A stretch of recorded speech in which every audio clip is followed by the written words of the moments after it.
Good afternoon. We're here with A.P.C. Just basically chiming in thoughts going into 2026 for all the live streamers out there. Those who love just broadcasting. I think it's one of the most important things we could possibly do right now is get a message to everyone, anyone who can. I'm in a cafe right now, so I utilize my presentation uh, just to reduce noise. That being said, let's talk about cameras. I think Sony's still one of the leading camera manufacturers and really updated sensors, be it with the A7 IV, which is new to the A7 V, but I could actually do things that happen tomorrow. Uh, and they're really aiming at broadcasting. And I have to worry about changing out some of the sensors and making certain things look better or worse than they used to look. They look pretty good overall. There isn't a bad camera out there.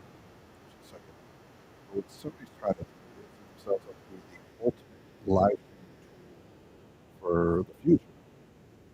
For example, let me show you this. Added in this camera right here, the ZV-E10 Mark II. Not an expensive camera, really. Right now it's on sale like $9.99. Really good deal. Great camera for the open. But here's the crazy part about this particular camera. It has the ability to stream directly from the camera. Sony ZV. This is right. All the cool horizontal sensors, all that cool stuff there. But watch this. Get down here. We're going to show this nice person streaming from their camera. This one here.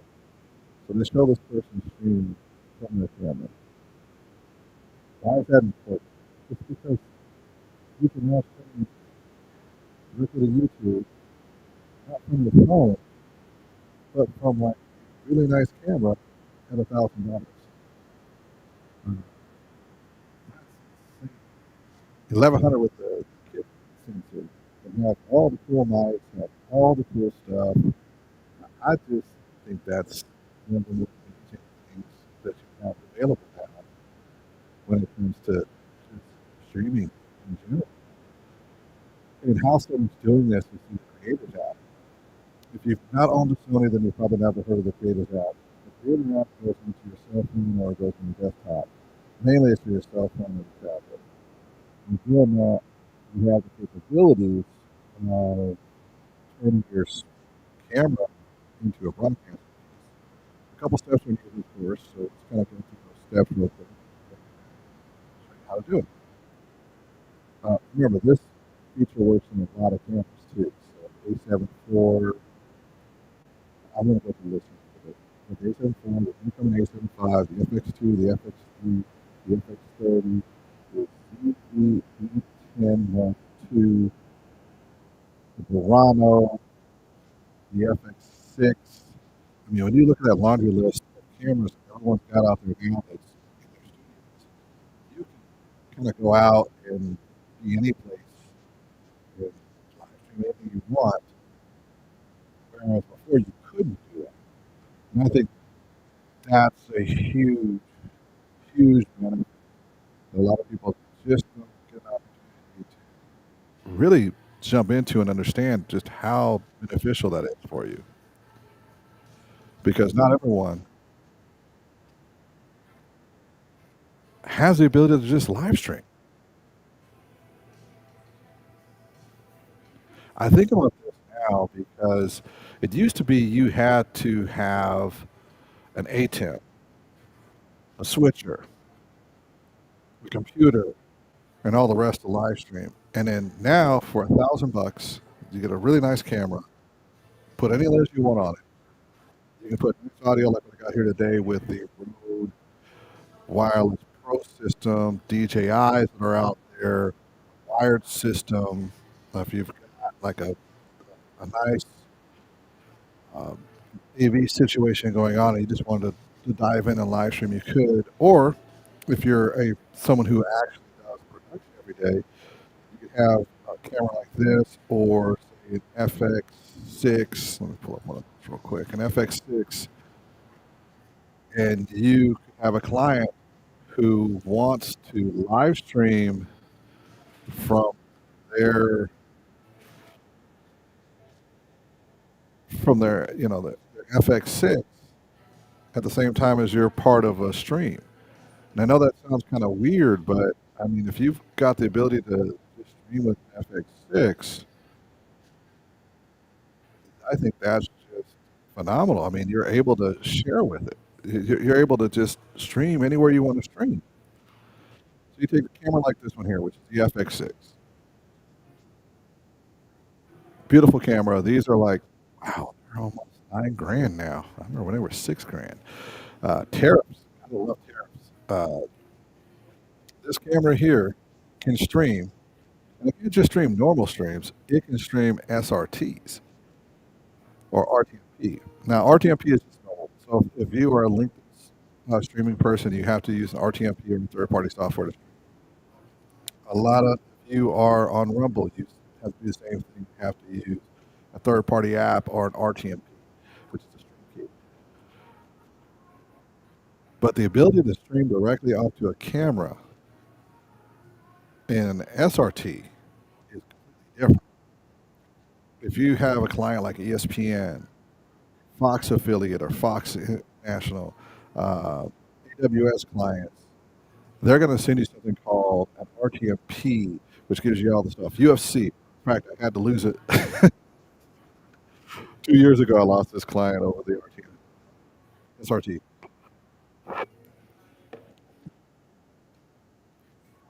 because we didn't have any way of transmitting SRT with the equipment we had.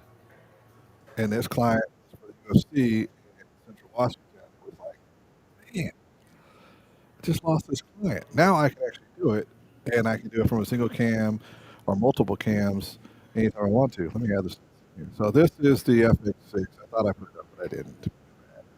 Uh, this camera right here can do all the work. It can do all the heavy lifting that you possibly need and stream. So imagine if you have the capability of doing that. But here's an even crazier part. If you are someone who's just going to stream at 1080p, you are doing a wedding or a smaller event, and you want to be able to do it with your photography camera. So let's just say you're doing it with a Sony A7 IV. Check this out. So if you've got the Sony A7 IV, which is on super sale, by the way, wow, this is crazy good deal on the A7 IV. This camera can stream while you're taking photo and video. So, for example, if you wanted to use this one right here, which I have an A7 IV, and you want to be able to stream, you can with this camera at the same time as you're taking video, and you record 4K all at the same time. So you're sending a video out to a live feed that's going over some ATEM or something like that. You have another client who just wants a wide look, or you have a client who does want to just see a wide of the event that's going on, but they just need that. You, as long as everybody agrees it's available, you can stream technically to a separate service at exactly the same time as you're connected to an ATEM or a switcher, which is phenomenal. I've done this a few times. It's mind blowing with you. Being able to stream directly from this camera, have a live stream going, or have a live to tape going, it's pretty phenomenal. Some call it double dipping. I don't call it double dipping. I just call it, hey, we're just trying to find a way to do it as long as both clients agree. This is phenomenal. Now, what sets it apart even further is, once again, this camera here is 2 grand. It's a 4 or 5-year-old camera, and it has advanced technology that you have to go to a Canon C50 or a C70 to have. and that would be the ability to do SRT. Now, if you don't know what SRT and who uses SRT, that's kind of important too.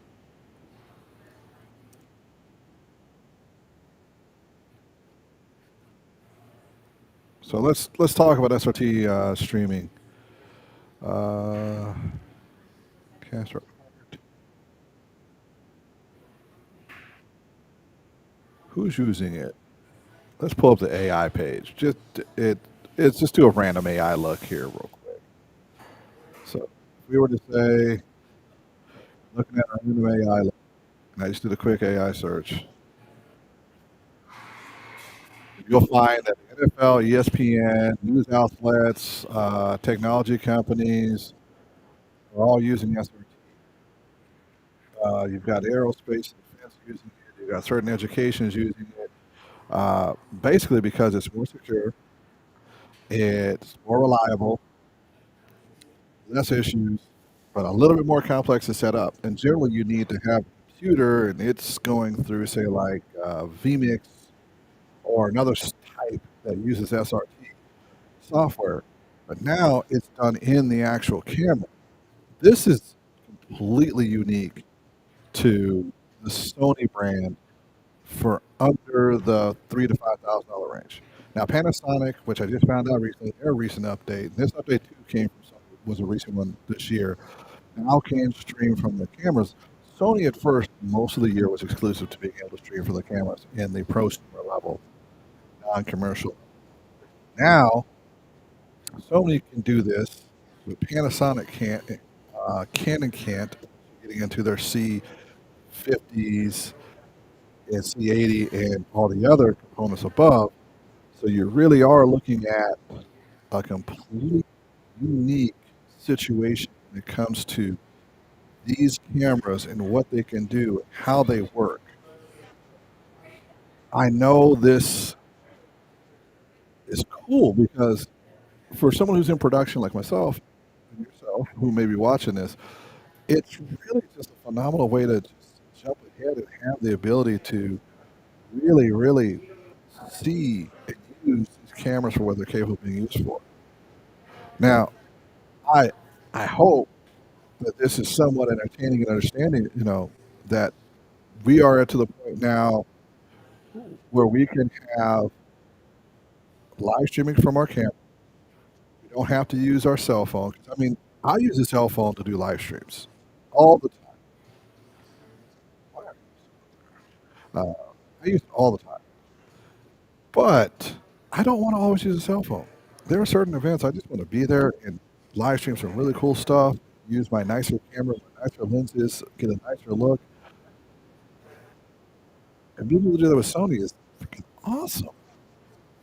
Now, this isn't the cool subject matter of like A75 is coming out, and this is the biggest thing since any horror release for Sony. What this is about for people who want to make a good living and have an opportunity to have a good camera to do the job.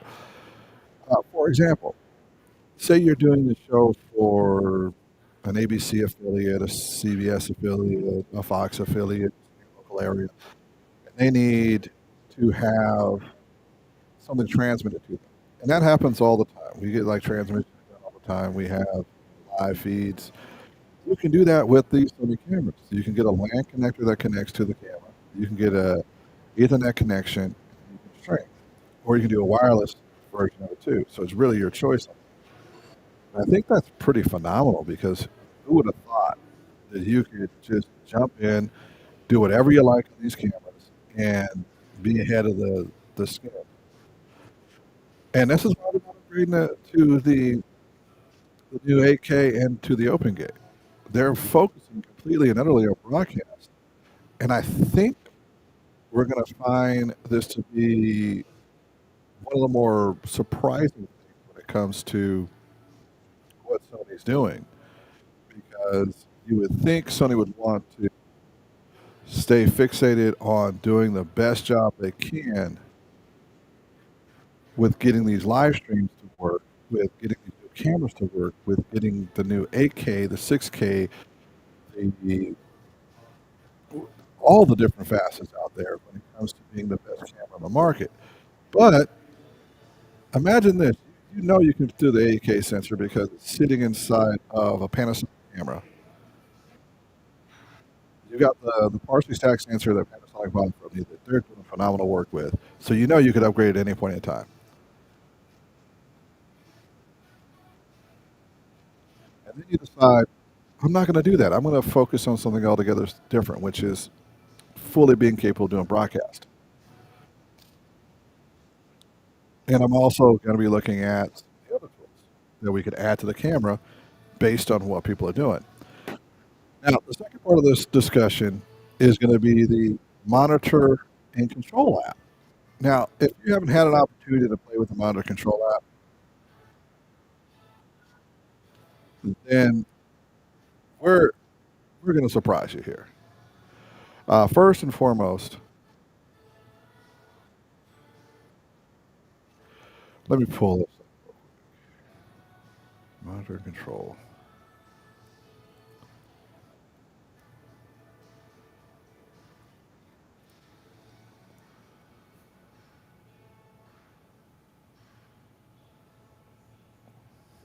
All right, let me pull that up for us all to enjoy.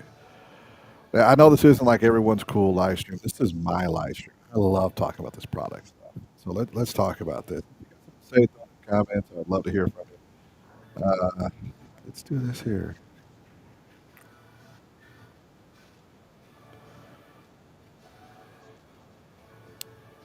Let's see.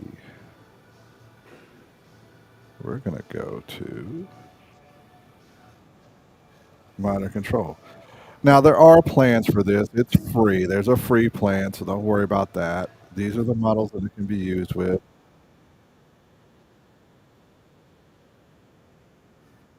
So some of the things you'll find on here, basic free functioning for this is going to be like focus settings, app, power switching, shutters, crop, squeeze. It does have that. It also has false color, which I don't see why they're not showing it here, but I'll show it down here. So, for example, take your camera, which has one of the best screens possible, and then you've got right there, you're shooting right off of your FX3, FX30. Then you've got precision exposure tools. This part is awesome. So you've got waveform leaders, false colors, histograms, zebras, and it can cover the whole screen. That's cool. We've also got focus features, which is focus pulling, which is really cool. You'll see that one of the bars is full, one's not. You can actually set up your focus and beginning points, and it will only allow you to go back and forth in your focus there, which is really, really cool. Uh, the LUTs, I love this part. If you're not used to LUTs, this is so awesome. It's the LUTs on here is beautiful. So you can switch between your different LUTs on your camera. They're showing an iPad here, and this is one of the best ways to use this app is with an iPad, especially if you're doing like interviews. Uh, you can literally sit down with your app with that without having to put a bunch of monitors up on your cameras. And you can switch between two or three different cameras and monitor them, hit record, hit stop, make sure everything's functioning. That's going to be on this multicam feature. Uh, this feature is available on iPad and Macs. Believe me, I test Macs, and I'm probably going to buy a Mac just for the multi-camera feature because there is a plan that allows me to do like up to 20 cameras, which is insane. But yeah, it gives you that flexibility. So watch this.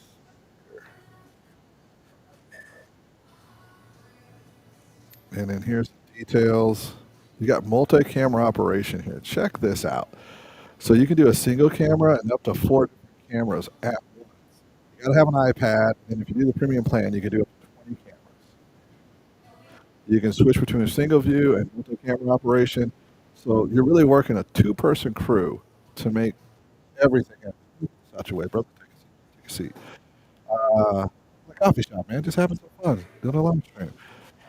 And with this four camera or up to 20 camera, if you get the desktop version of this, you can really set the bar for doing videos at the same time. So, for example, if you've got a four camera interview setup, you can just run it from your iPad.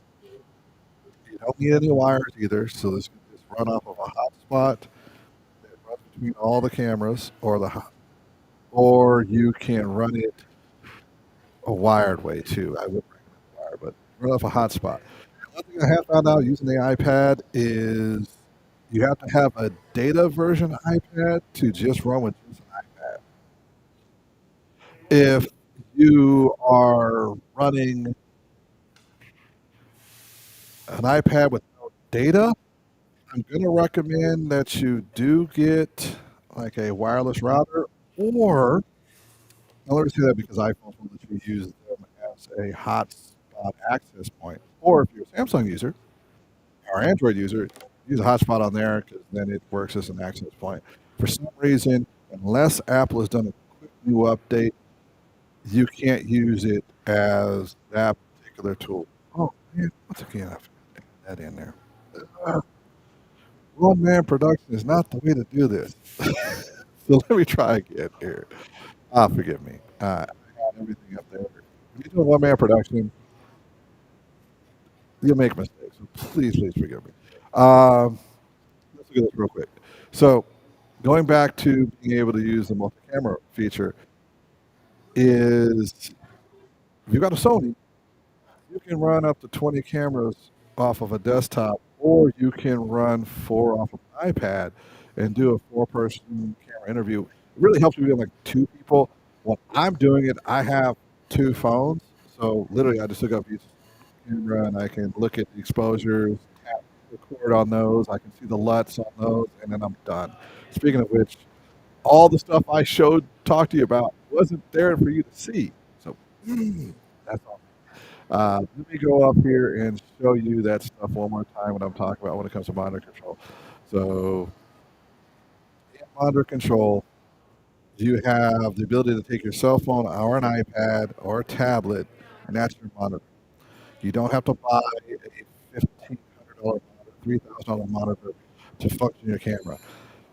Red does this very well.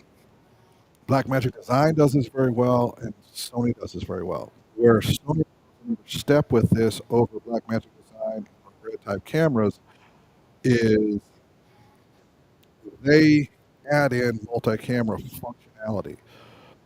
They also add in live streaming capabilities that don't have to go through a third-party services, meaning they don't have to go through a cloud app, set up a cloud app, then go through an access. So basically, everything's done through a computer before you can even hit live stream, and the computer has to be on, and you have to be in the app to make it work. Sony allows you to stream directly from the camera, so that's a whole different setup, which is beautiful. A couple intuitive features on this is you can run everything on the camera. So you've got the ability to do false color, histogram, zebras on a large screen or a small screen. So whatever size iPad you have, there you go. Or tablets, Samsung's ridiculous 15-inch tablet. Focus controls on there, which are awesome. You've got color settings like LUTs and everything. All your operation features are right here, and then you've also got your P-squeeze options and your multi-cam operations. Now back to the multicam. A lot of my friends have iPads, and they also have Canon cameras, which I think are phenomenal cameras.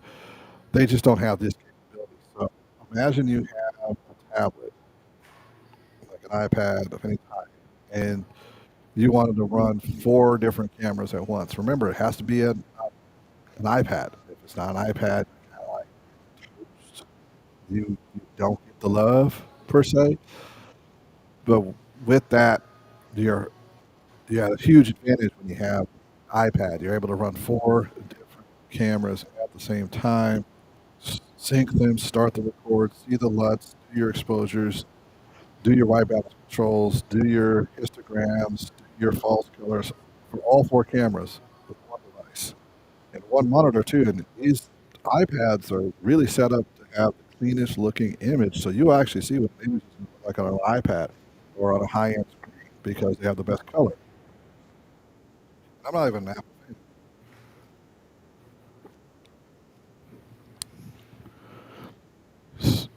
So that being said, you're really looking at some pretty cool options here. Hold on a second. I got to take this one.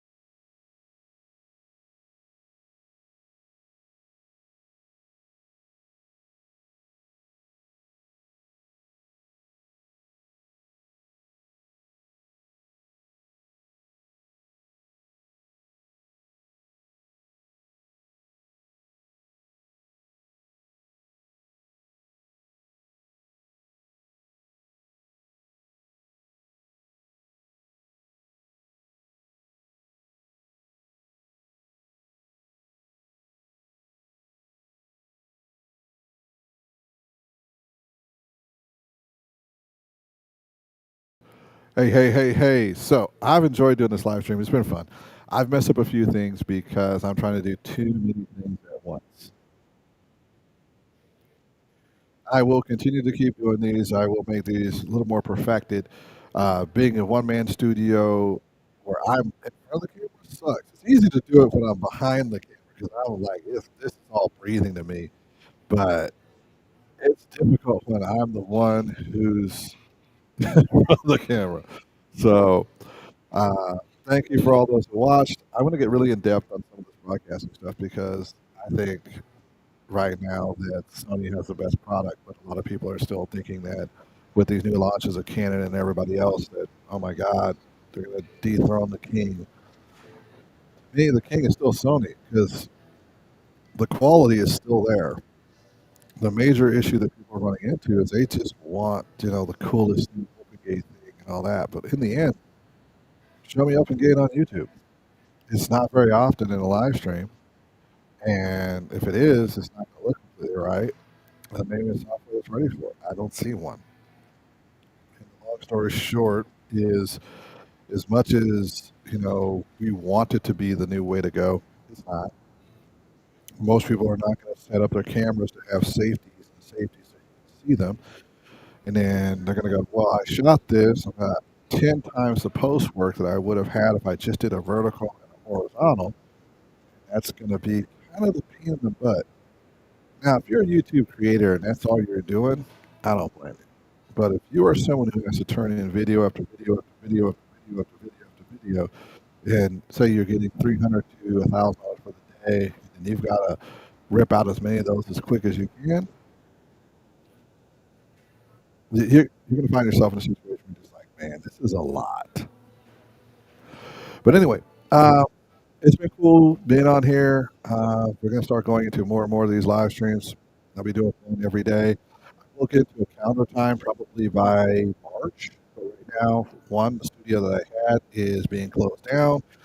We'll be done with December 31st. I believe it's when I put all the equipment, the last equipment out of there, uh,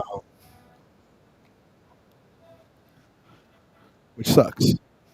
Now I got two clients I got to tell right now that we are going to either be moving to our alternate location, or I'm going to have to bow out, and I feel bad I have to bow out. Other than that, it's been cool. It's been great. Uh, love the fact that if anyone popped on here, phenomenal. I appreciate you. Thank you for being on the podcast. I got to go.